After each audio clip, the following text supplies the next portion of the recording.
Rapha నగరంలో ఒక tunnel. ఇందులో మీకు ఇజ్రాయెల్ యొక్క డిఫెన్స్ ఫోర్సెస్ వెతుకులాట అనేది మొదలుపెట్టారు. అంటే సెర్చ్ ఆపరేషన్స్ వీళ్ళు చేస్తున్నారు.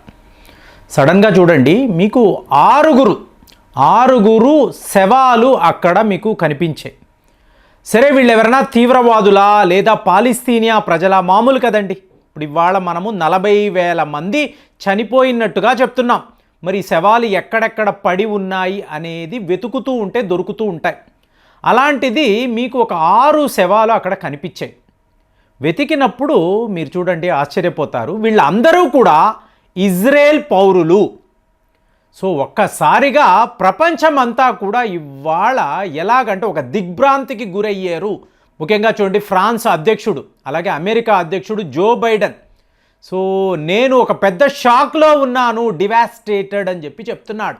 మీకు అదే ఇమాన్యుయల్ మ్యాక్రోన్ అంటే వెంటనే యుద్ధాన్ని ఆపండి, ఇది కరెక్ట్ కాదు, ఎలా చూసుకున్నా కూడా ఇది తప్పు, మనకి ఇమీడియట్గా ఒక సీజ్ ఫైర్ కావాలి, ఒకవైపు ఇజ్రాయెల్ ఇంకొక వైపు హమాస్, మీరు కూర్చొని సీజ్ ఫైర్కి రండి అని చెప్పి మీకు ఫ్రాన్స్ అధ్యక్షుడు కూడా, ప్రపంచమంతా కూడా ఇలాగే మాట్లాడుతుంది. కానీ మరి భారత్ ఏం చేస్తుంది అంటే మనం సైలెంట్గా ఉన్నాం. ఎందుకు? న్యూట్రల్గా ఉండాలండి. ఏమండి, ఇజ్రాయెల్కు సంబంధించిన హాస్టేజెస్, బందీలు 6 మరణించారు అంటే ప్రపంచమంతా కూడా మీకు ఇలాగా షాక్ అయ్యిందని చెప్పి మీరు వార్తలు రాస్తున్నారు కదా. మరి అక్కడ వందల మంది, వేల మంది పాలిస్తీనియా ప్రజలు, అమాయకులు, సో వీళ్ళు ఇజ్రాయెల్ దాడుల్లో మరణిస్తున్నారు కదా. మరి అది ఏమిటి అని ప్రపంచం అడగొచ్చు కదా. కాబట్టి మనం ఏమీ మాట్లాడకుండా సైలెంట్గా ఉన్నాం. కానీ ఇజ్రాయెల్ ప్రజలలో మీరు చూసారు అనుకోండి, ఇవాళ కుదిరితే మీ యూట్యూబ్ వీడియోస్ చూడండి, వార్తాపత్రికల్లో చూడండి, ప్రజలందరూ ఇజ్రాయెల్ రోడ్ల మీదకి వచ్చి బెంజమిన్ నెతన్యాహు నువ్వు రాజీనామా చెయ్యి అంటే, ఇతనికి 2 ఆప్షన్స్ అండి. అక్టోబర్ 7వ తారీఖు హమాస్ తీవ్రవాదులు మీకు ప్రశాంతంగా ఇజ్రాయెల్లో వీళ్ళు ఒక మ్యూజికల్ నైట్ అనేది వీళ్ళు నిర్వహిస్తున్నారు, చిన్నపాటి పార్టీ చేసుకుంటున్నారు.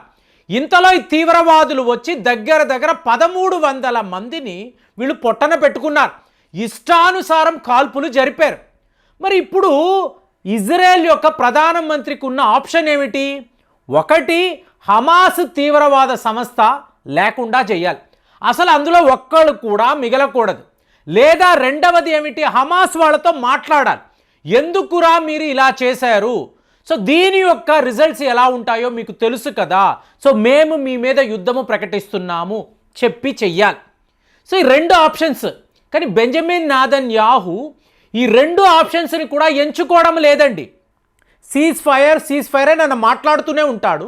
ఇంకొక వైపు నుంచి ఇజ్రాయెల్ నుంచి చాలా పెద్ద లెవెల్లో దాడులు.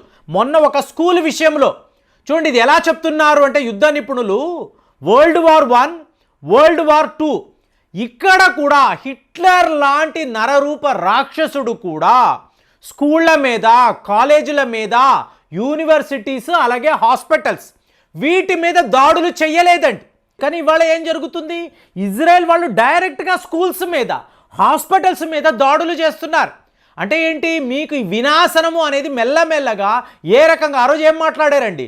World War I, World War II, తరువాత World War III రాకూడదనే మనము యునైటెడ్ నేషన్స్ పెట్టుకున్నాము, ఇలాంటి యుద్ధాలు మనకి వద్దు అని చెప్పి ప్రపంచమంతా కూడా మాట్లాడింది. మరి ఇవాళ యుద్ధాలు ఏంటండి? స్కూళ్ళ మీదే దాడులేంటి? హాస్పిటల్స్ మీదే దాడులేంటి? హమాస్ తీవ్రవాదులు అమాయకంగా పాటలు పాడుకుంటున్న వాళ్ళ మీద ఇలాంటి దాడులు చేయడం ఏంటి? సో ఇదంతా చూసారు అనుకోండి, ప్రజలు ఒకటే అడుగుతున్నారు, మీరు బెంజమిన్ నెతన్యాహు ఒకటి హమాస్ను లేకుండా చేయండి, యుద్ధము చేయండి, లేదా సీజ్ ఫైర్ చేయండి. 2 లేకుండా మీరు ఎలాంటి ఒక వ్యూహాన్ని రచిస్తున్నారు?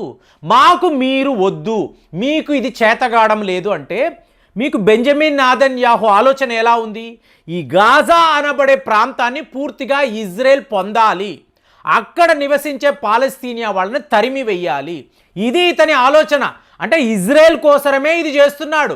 కానీ అట్ వాట్ కాస్ట్ అన్నారు అనుకోండి, ఇవాళ మనం చూస్తున్న 6 హాస్టేజెస్ వీళ్ళు మరణించి ఉన్నారు. ఇంకొక 100 మంది, అంటే ఈ హాస్టేజెస్ను విడిపించడానికే ఈ యుద్ధం అని చెప్పి ఆయన చెప్తున్నాడు. కానీ ఎక్కడ విడిపిస్తున్నాడు? ఇంకా కూడా మరణాలు. ఇక్కడ భారత్ యొక్క స్ట్రాటజీని చూడాలండి. మీకు 1999 డిసెంబర్ 24 IC-814 అనబడే ఇండియన్ ఎయిర్లైన్స్ విమానాన్ని మీకు తాలిబాన్ తీవ్రవాదులు అంటే పాకిస్తాన్ తీవ్రవాదులు హైజాక్ చేశారు.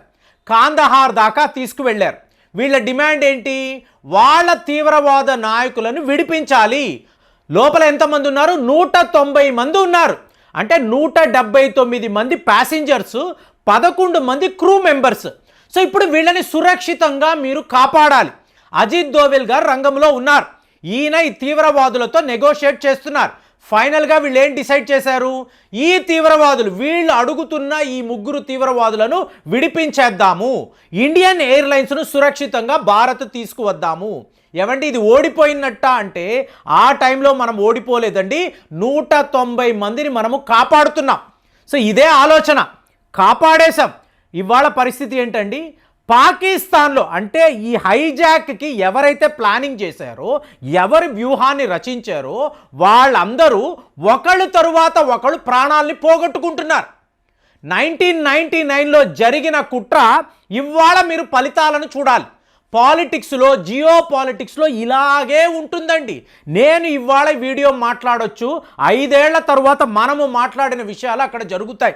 దీన్నే వ్యూహం అంటారు, అంటే ఒక మేజర్ స్ట్రాటజీ అంటారు. అలాగ మనము ఒక్కొక్క తీవ్రవాదిని ఎంచుకొని వాళ్ళ దేశములోనే మనం లేపేస్తున్నాం. మరి ఈ పని ఇజ్రాయెల్ చెయ్యొచ్చు కదా, దీన్నే కదా మోజాద్ స్టైల్ అని అందరూ చెప్తారు. నేనే ఎన్నో వీడియోస్లో మాట్లాడాను కదా. ఈ పద్ధతిని మీరు ఎంచుకోకుండా మీకు ఈ తీవ్రవాదులు అక్టోబర్ 7 దాడులు చేశారండి. ఓకే, అయిపోయింది. ఇజ్రాయెల్ వాళ్ళు తమ తరఫు నుంచి దాడులు అనేవి మొదలుపెట్టారు, ఒక చిన్నపాటి యుద్ధము చేశారు. ఇవాళ సీజ్ ఫైర్లో కూర్చున్నారు. ఓకే, ఆ 100 మంది హాస్టేజెస్ను మీరు విడిపించండి. సో మేము కూడా మా జైళ్లలో ఉండే హమాస్ తీవ్రవాదులను మేము కూడా విడుదల చేస్తాం, మీరు తీసుకొని వెళ్ళిపోండి, ఇక్కడతో యుద్ధాన్ని ఆపేద్దాము అని చెప్పి మీరు కూర్చోవాలి. టేబుల్లో కూర్చొని ఒకవైపు హమాస్ నాయకులు, ఇటువైపు ఇజ్రాయెల్కి సంబంధించిన అధికారులు మాట్లాడి క్లియర్ చేయాలండి. అయిపోయిన తరువాత ఒక న్యూ నార్మల్ వస్తుంది, ఇజ్రాయెల్లోనూ వస్తుంది, పాలస్తీనియాలోనూ వస్తుంది. ఇప్పుడు మోజాద్ ఏజెంట్స్ ఏం చెయ్యాలి అంటే ఎవరెవరు ఈ నెగోసియేషన్స్లో పాలు పంచుకున్నారు, ఎవరెవరు ఇజ్రాయెల్ దాకా వచ్చి మన పౌరులు, విదేశాల్లో నుంచి వచ్చిన మ్యూజిక్ ఫెస్టివల్ కోసం వచ్చిన వాళ్ళు ఎవరెవరు ఉన్నారో, ఎవరెవరిని వీళ్ళు పొట్టన పెట్టుకున్నారో వాళ్ళని క్షుణ్ణంగా పరిశీలించి ఒకరి తరువాత ఒకరిని లేపేస్తూ పోయారనుకోండి, మోజాదే పని చేసింది ప్రపంచానికంతా తెలుసు. కానీ ఇజ్రాయెల్ మీద ఎవరు యుద్ధము ప్రకటించరు. హమాస్ వాళ్ళు ఒక్కసారిగా ఇజ్రాయెల్ మీద ప్రతీకారము తీర్చుకోవాలి అనుకోరు, మోజాద్ ఏజెంట్లను వెతుకుతారు. ఇది కదా చెయ్యాలి. బెంజమిన్ నెతన్యాహు ఈ పని కదా చెయ్యాలి. ఇది చెయ్యకుండా నేను గాజా స్ట్రిప్ని ఆక్రమించుకుంటానని చెప్పి ఇలాగ వెళుతూ మీకు అమాయకపు పౌరులను ఇట్లాగా మీకు ఆ బలి కొనడం ఏంటి? వీళ్ళందరూ హాస్టేజెస్ కదా, వీళ్లకు యుద్ధం అంటే ఏంటో తెలియదు, ఆయుధాలు కూడా వీళ్ళు ఎప్పుడు పట్టుకోలేదు కదా.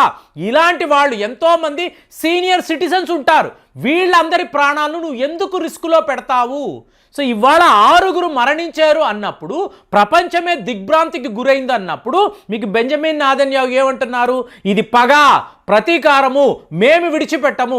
మళ్ళీ ఈయన ఒక 10 బాంబులు వేస్తాడు, మళ్ళీ హమాస్ వాళ్ళు ఇలాగే ఇంకొక 10 మంది హాస్టేజెస్ను లేపేస్తారు. ఇది ఏమిటి? సో దీనికి ఒక అంతు అదుపు లేదా? ఇదే ఇవాళ ప్రపంచం మాట్లాడుతుంది. ఇజ్రాయెల్ ప్రజలు ఇదే కోరుకుంటున్నారు, మాకు యుద్ధాలు వద్దండి అని చెప్పి మొత్తుకుంటున్నారు. మరి బెంజమిన్ నెతన్యాహు ఏం చేయబోతున్నాడు? ఒక క్రిటికల్ స్టేజ్లో యుద్ధము ఉంది. మరి దీని విషయంలో అసలు మీ అనాలిసిస్ ఎలా ఉందో తెలియజేయండి. మళ్ళీ వచ్చే వీడియోలో కలుద్దాం. జై హింద్.